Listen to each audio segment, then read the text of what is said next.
welcome back to another edition of Around the Association. I'm your host, Charles Fallon, back in here with another episode. And boy, do we have a lot to talk about after a busy week across the country for the ASCA, the Craftsman Series down in Orlando, the Cup Series in San Diego wrapping up its West Coast swing. And the defending champion is finally on the board. Todd Kidd snaps his 14 race winless drought. He finally breaks through in San Diego. And boy, he's got a shot at this championship now. Who would have thought that 2 races into the season? Things definitely getting heated in this championship fight that it seems like nobody wants to win right now. We're going to break down that entire title fight. 5 races still to go in this season. And I think that any one of 6 drivers have a realistic shot at still winning it. We'll also talk the Craftsman Series Championship, Caden Dunham versus Gunnar Thorson. That's really the battle right now. 2 drivers who are not very fond of each other. And we'll talk about their little scuffle in Orlando. And then a huge silly season bombshell. The hottest name on the open market, Lucas Sambér, has finally been snatched up by Michael White Racing. He will drive the number 20 for their Cup Series outfit as they also revealed their full Craftsman Series lineup. We'll break that down as well later on in the show, and then we'll try our best to preview the most unpredictable track on the tour. Ajax Superspeedway, that is. Now, we all know they've got the data science and the analytics, but how effective will that really be? We'll talk about that towards the end. But first, before we get into it, we got to shout out the sports premier partners, Circle B Diecast / Plan B Sales. You already know, use coupon code ASCA for reduced shipping on any orders $30 or more inside the U.S. If you want to cop a replica Todd Kidd diecast, you're a happy Todd Kidd fan right now, definitely can go over and do that. Now's the perfect time to do so. And then we also got to shout out the ASCA's merch shop. You already know we definitely got Todd Kidd gear in stock. So if you want to rep the defending Cup Series champion, could be the first back-to-back Cup Series champion in a very long time. Yeah, you can use season 12 to save 30% off on your order at checkout. So yeah, let's get into it. So Todd Kidd finally on the board this season. And you know it was only a matter of time. You really did. It was only a matter of time. You can only keep an elite level talent like Todd Kidd down for so long. And I just find it ironic after everyone was so quick to dunk on this guy early in the season. He was having that terrible start. He's 24th in points after 2 weeks, back-to-back DNFs. Things are not looking good for, the reigning champion in his title defense season. We're asking, what's wrong with Ronnie Woods Motorsports? What's wrong with Todd Kidd? His season's over. He's done. Todd mid. Um, you know, we're hounding the 9 team. And now you fast forward 10 weeks. Well, things have developed in the championship fight and all this other stuff is going on. We're seeing breakout stars and this and that and the third. When it's getting down to crunch time, look at who's right back in the mix. And again, this is why Ronnie Woods Motorsports paid this man $90 million. And I just want to salute the job, first off, that Todd Kidd and Trent Lester as crew chief have done this season, really kind of weathering the storm. Because when you are a defending champion, those expectations, they go up to 10. They were already high enough for Kidd, considering he had won, 16 races before he did win a title, and it took him 10 years to finally get that first one. But now that he is a champion, now the expectation is, well, you got to repeat. You got to come out and be even better than you were last year. And while he hasn't been, largely due to the new regulation change, it took Ronnie Woods Motorsports, it took that 9 team a bit of time to figure things out. But, while we thought that Diego Ricciuti was looking like he was having a much easier time of figuring things out and had the best chance of those 2 title protagonists to take a championship this year. Turns out Todd Kidd has quietly, that's the weird thing for Todd Kidd. He's quietly got himself back into the title fight. It's been a rather unconventional year for Kidd. And like I said, it's part of it is due to the 9 team just putting their head down and getting to work.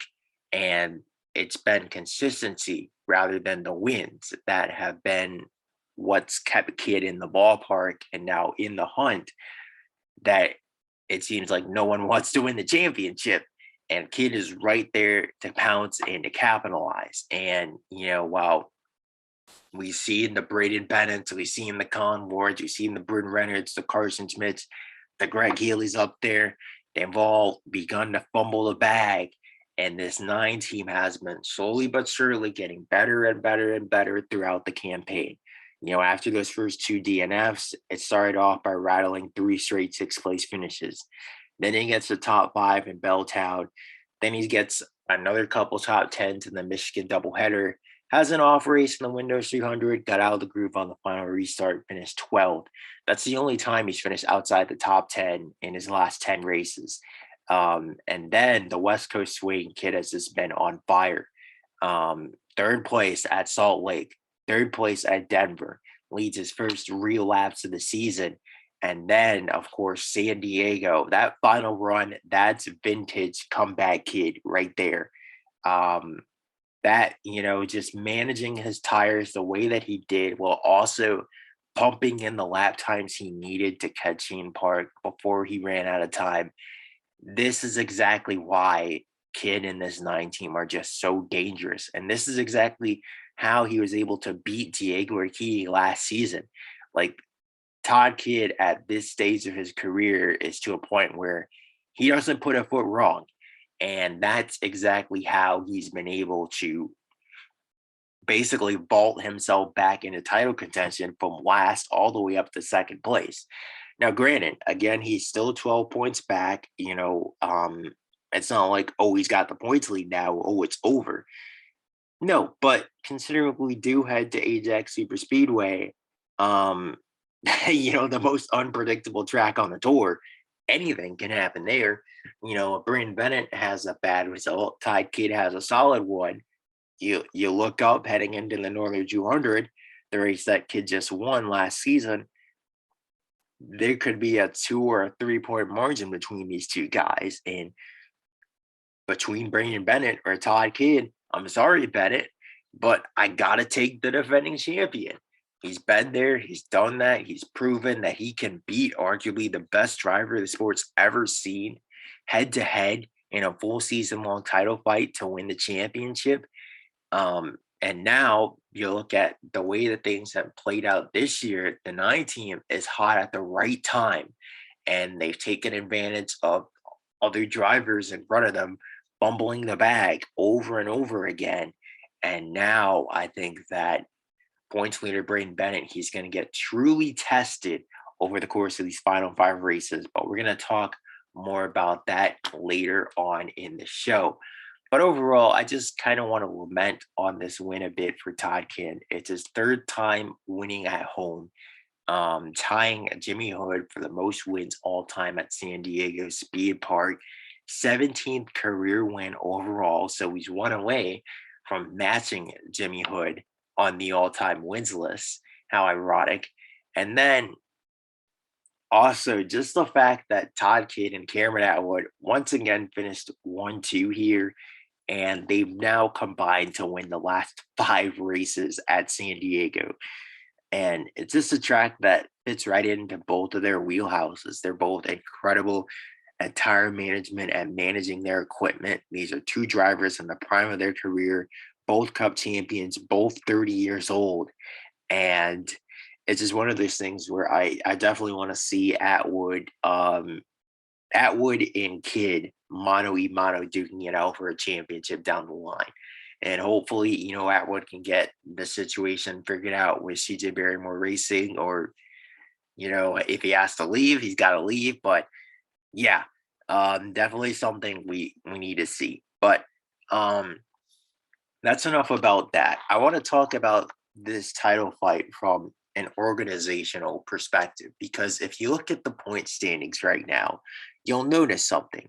The top 6 drivers are all from either Ronnie Woods Motorsports or Michael White Racing, which is that's crazy to think about.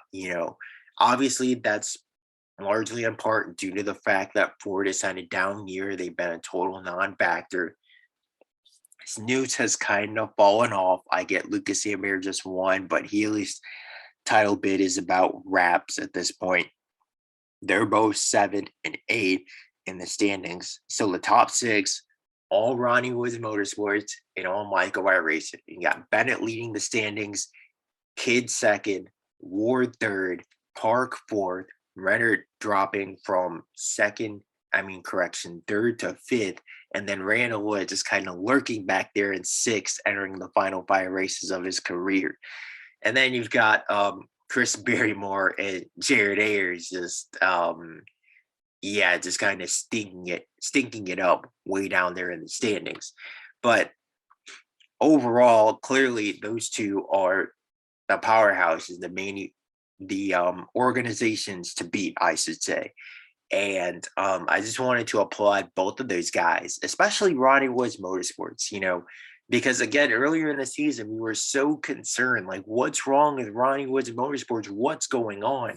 They don't have the pace of the Snoots and the Michael White Racing. They can't keep up. And now you fast forward, they've won 4 of the last 6 races. They have drivers 2, 3, and 4 in the standings. They've got the defending champion right back up there. Colin Ward still got a shot at the title fight, although I think that his hopes are starting to fade a little bit. His inexperience is really starting to show. They haven't been as consistent as of late. And then Shane Park, again, another guy just kind of lurking right there.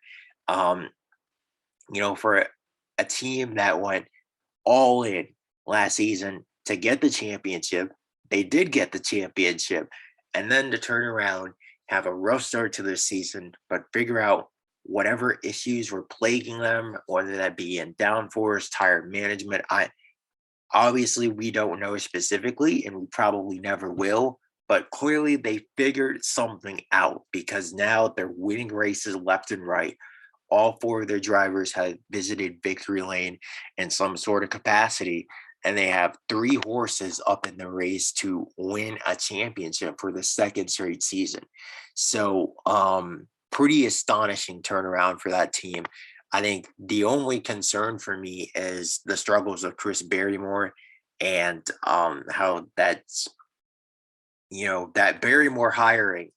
I think if they would have kept Ross Jackson right now, they realistically could have all 4 drivers right up there in title contention with the form that Ross Jackson has shown this season.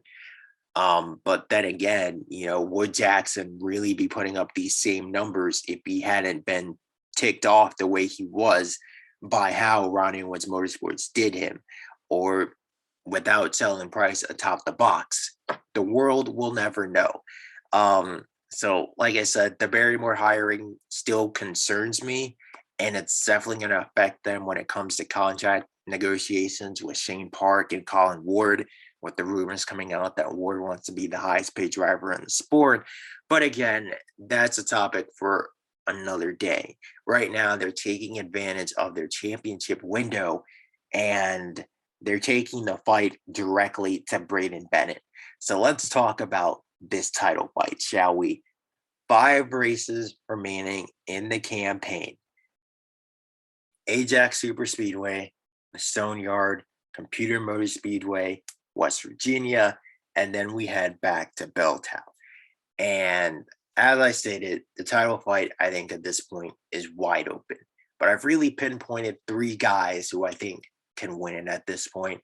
I'm sorry, Shane Park. I'm sorry, Bryn Renner. I'm sorry, Randall Woods. I just have not seen enough from them to safely pick them to win a championship right now, especially Renner. I think he's done.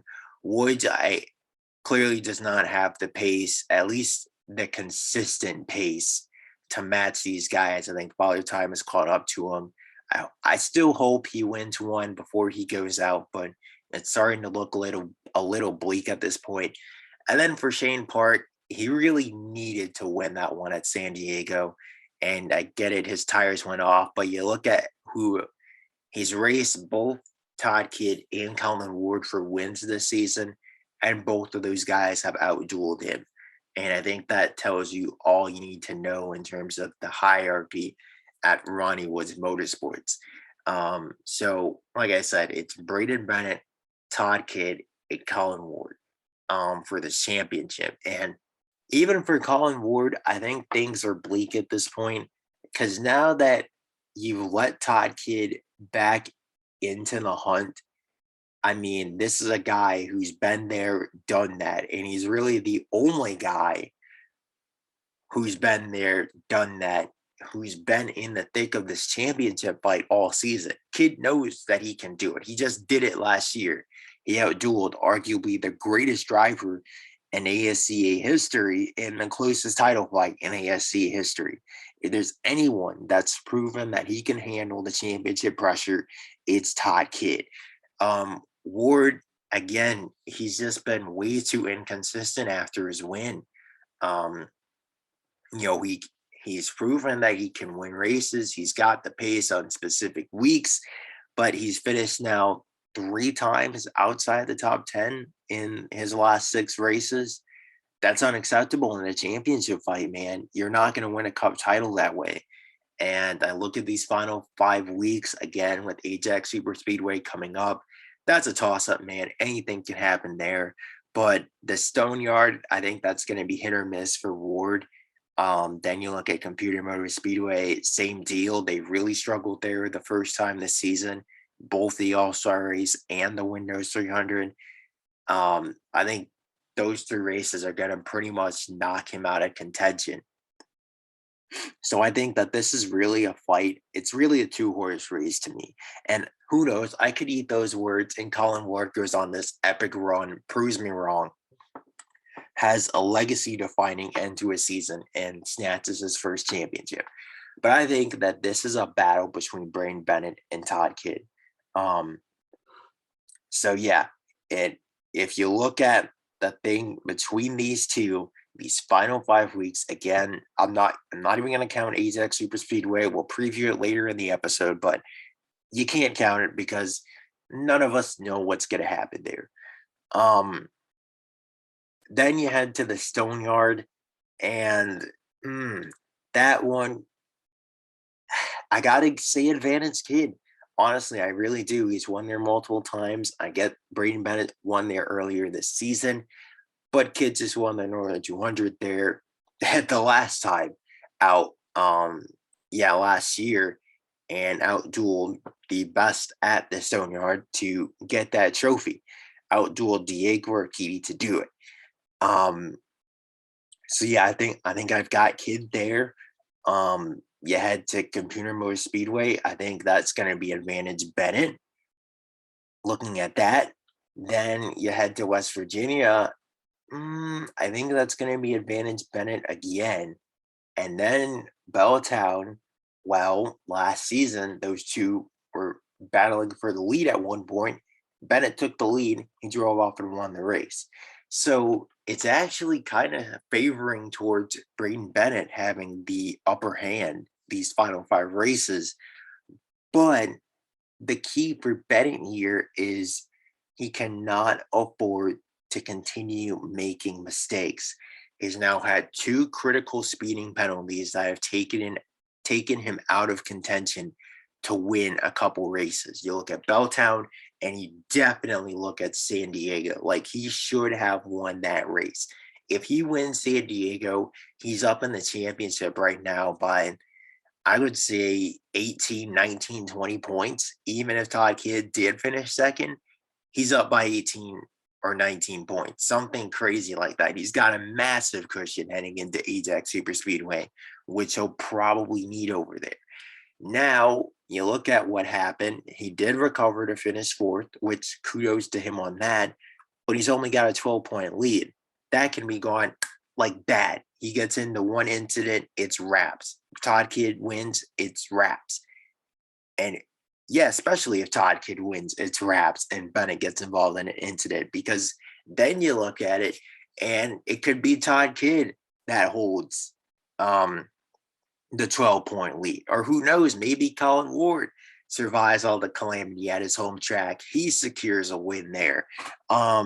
So Ward could get himself back into the fight at Ajax Superspeedway. That track is so unpredictable, and you cannot throw away an opportunity to bolster your points cushion this late in the season, especially after what we saw last year with the title fight coming down to a tiebreaker. Every last point matters.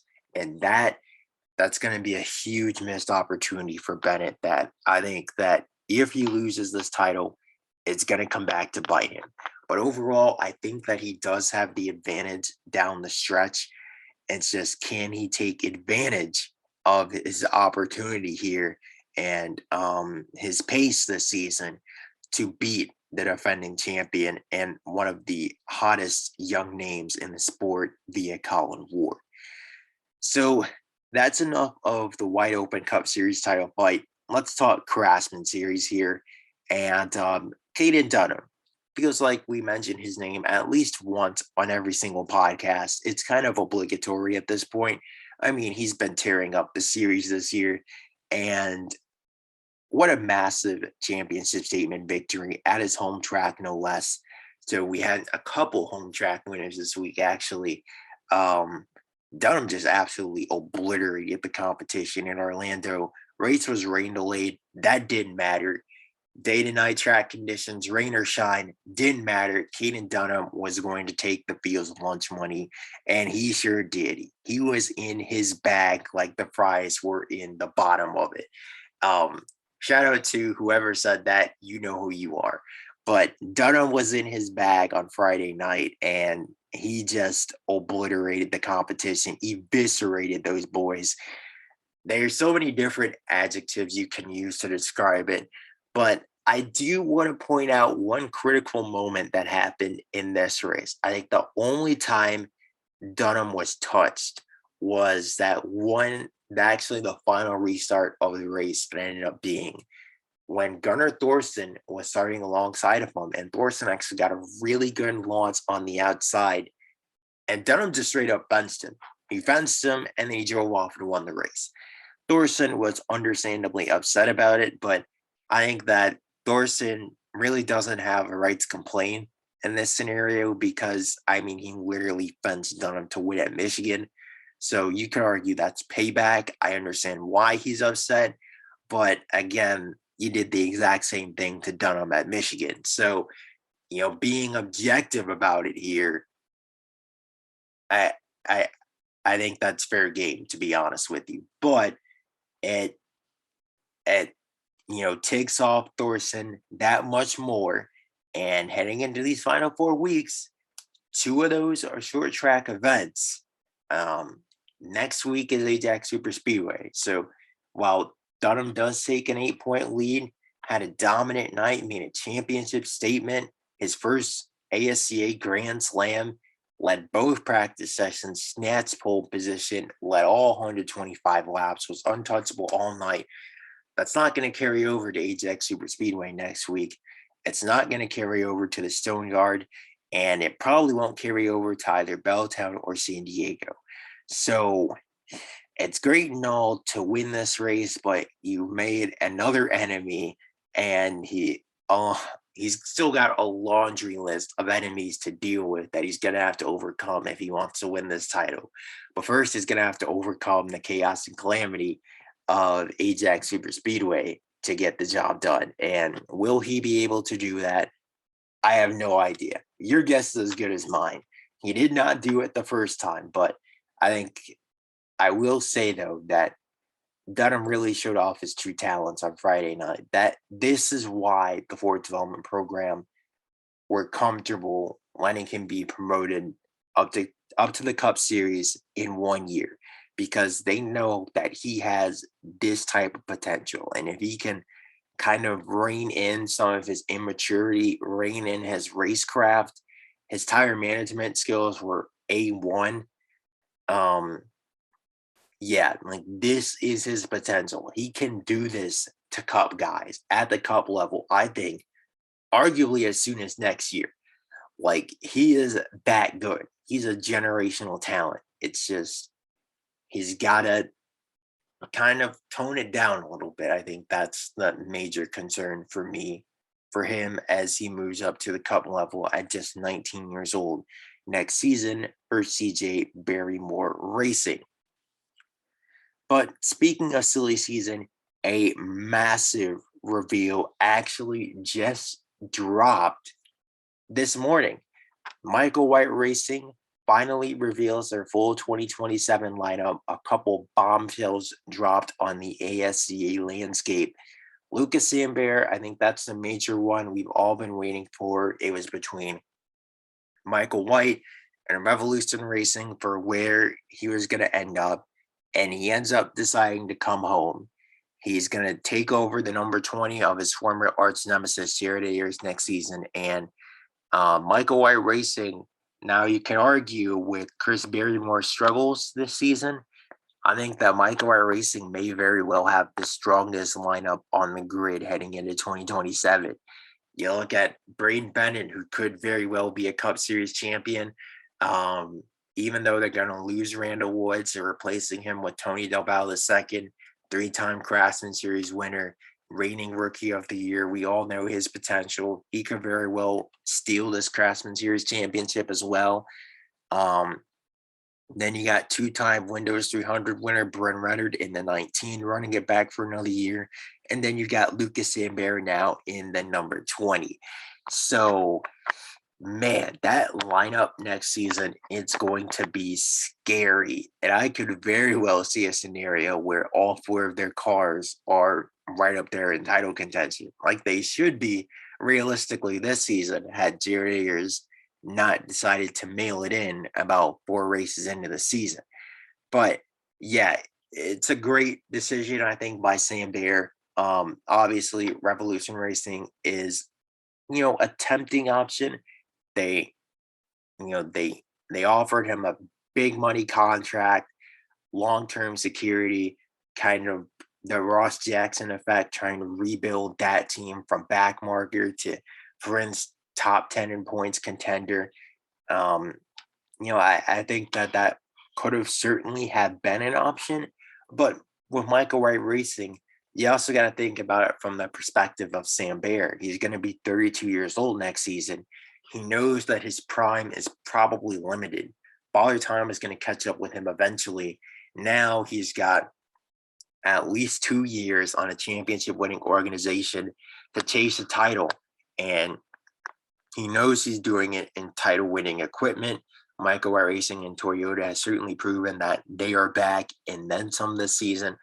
I really like the decision by Sambér, even though he did take $2 less million to do it.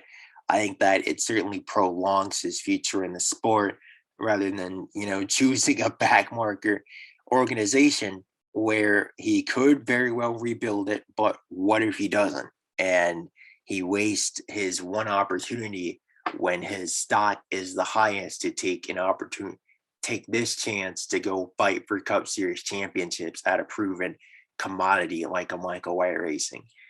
So yeah, it's a great move for both sides. I think for Michael White Racing, you really strengthen your driver lineup, and now you've got arguably the strongest on the grid for next season.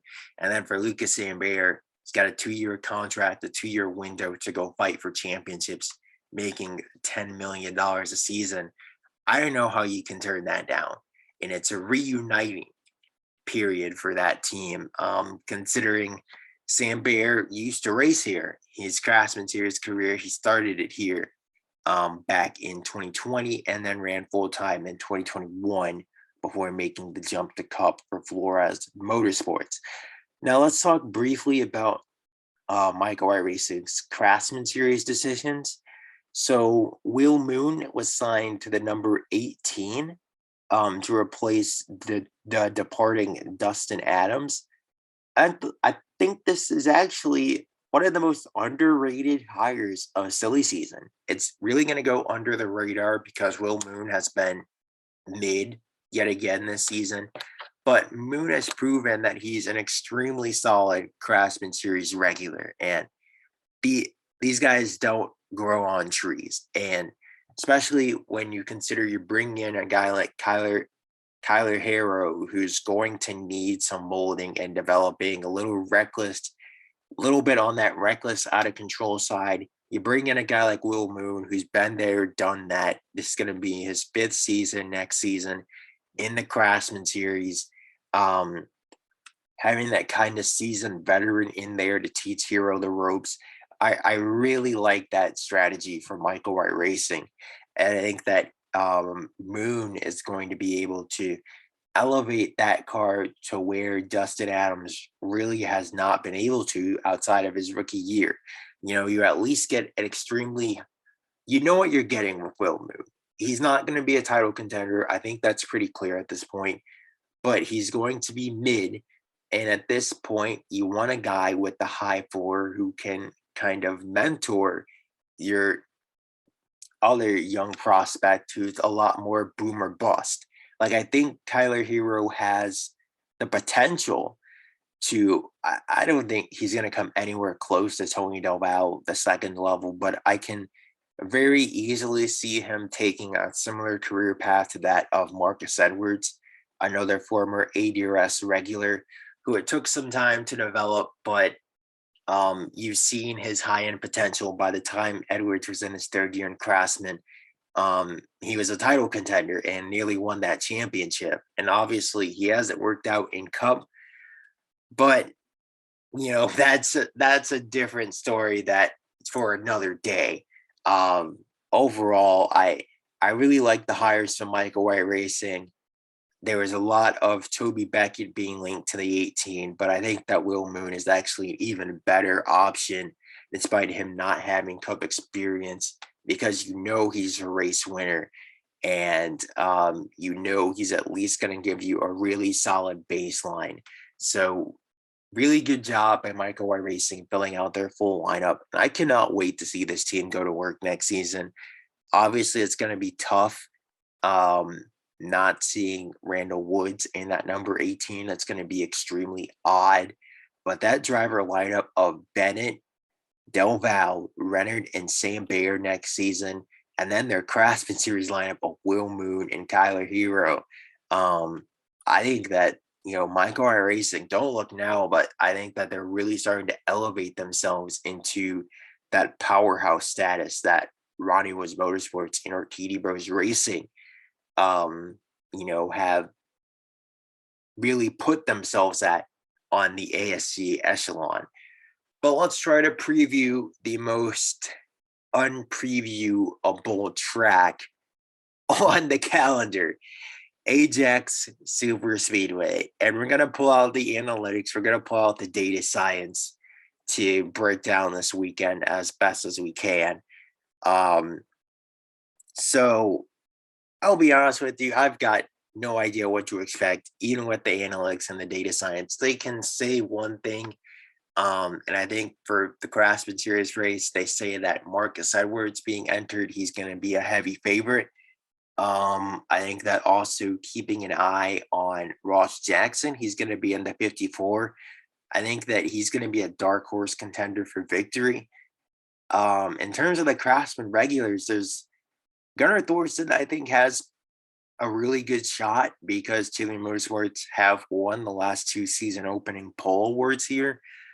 But Thorson was only able to capitalize on one of those, and that was in the season opener this season. He finished third. So I don't know, man. I think the Dexter Angie's Motorsports, I think it's clear that they're going to be extremely fast. They've been really fast here as of late. You look at last season, I think they finished 1-2. You look at the year before that, Marcus Edwards won this race. Last year, Aiden Romo won this race. You look at the season opener, Marcus Edwards nearly won that race. DAM is going to be probably the team to beat. Chevrolet is probably going to be the manufacturer to beat overall. So, but neither of their guys are in serious title contention. So in terms of the championship, I think that it could be a big opportunity for a Matt Chamberlain or a Tony Del Valle II to get back into contention. but they have to stay out of trouble. And I also think that keeping an eye on Sean Wooden. He's won this race twice. It's going to be his final trip to Ajax Superspeedway. The defending champion, I think he's also going to be a threat. But in terms of predicting whether or not Dunham or Thorson will finish the race, I've got no idea, man. Your guess is as good as mine. I will pick Marcus Edwards to win the race, though. I need to be 1,000% sure he's even entered, which he is. Can confirm that. So yeah, Edwards is definitely my pick to win the Craftsman Series race. But then looking at the Cup side of things, that's even more unpredictable than the Craftsman Series side of things. Although I think that Doug Bowden has certainly emerged as the heavy favorite, having won this race 3 out of the last 5 years. I don't know how you pick against Bowden. I know, Tico, I'm sorry. I finally stopped sleeping on Doug. He is the favorite. Nobody is sleeping on him this weekend. I don't think you can accuse anyone of sleeping on the 3-time Fastenal 200 winner this weekend or his team as a whole. They did finish 1, 2, 3 in this race a couple of years back. But Bowden's the heavy favorite. You also can't count out Todd Kidd. He won the Ajax 200 back-to-back years. I think that he could be a factor, even though he wrecked out of this race last season. Colin Ward, another guy who could definitely be a factor. He had a ridiculous streak where he had finished in the top 10 in every one of his starts at his home track, Ajax Superspeedway, except for one. And that was in the accident last year between the title protagonists here, Diego Urquidy and Todd Kidd. Ward got swept up in that. Braden Bennett, I think, is the wild card, though. He did very nearly win the Ajax 200. He did very nearly win, the Intel shootout here that Colin Ward did win. Just want to throw that out there as well. But Bennett has never really been known to be a plate racer per se. That's not to count him out because he could very well bring home a really good result. But I just don't know what he's going to do. And I think for Bennett, the key here is just going to be salvaging, damage limitation. Just finish, I'd say, within the top 12, and you should be heading into the final 4 races with a solid enough cushion to where it's just a straight fight. You don't want to leave this race in the hole because that, I think, is definitely going to hurt him to see a 12-point cushion erased this late into the season. But it's impossible to predict who's going to be good here. Outside of Doug Bowden, if I got to make a pick, it's easily going to be Doug Bowden. I don't think that's a question. But in terms of the championship, I just got no clue. I got no idea. And yeah, you got a better shot just going blindfolded and picking a name out of the hat to win this race than trying to study the analytics. As much as critical of a part as data science will play on Saturday night, I just don't think that it's going to be the end all be all and, be the difference in who wins and loses the race. So that's it for this edition of Around the Association. Thank you all for tuning in. And we're going to see you after what will probably be an eventful weekend from Ajax Superspeedway.